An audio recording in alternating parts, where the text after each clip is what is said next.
La guerre de succession n'aura finalement pas duré. Après 3 jours de délibération, la Choura, le haut conseil dirigeant, a tranché.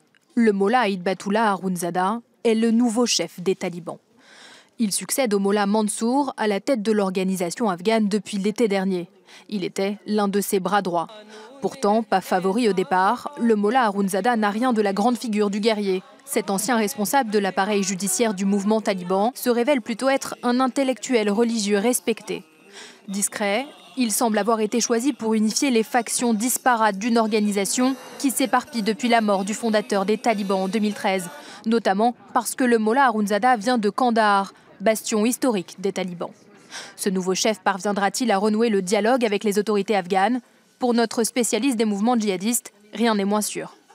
C'est un coup de poker. Est-ce que ce successeur va être plus enclin à négocier? Certains experts le disent, mais il ne faut pas oublier qu'il est flanqué de 2 députés et qui c'est pas n'importe qui.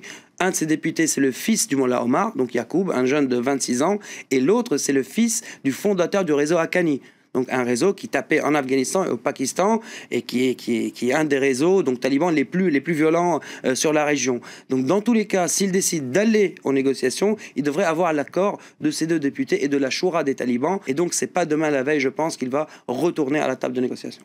Cette nomination intervient alors qu'un attentat suicide a fait une dizaine de morts ce mercredi dans l'ouest de Kaboul, la capitale.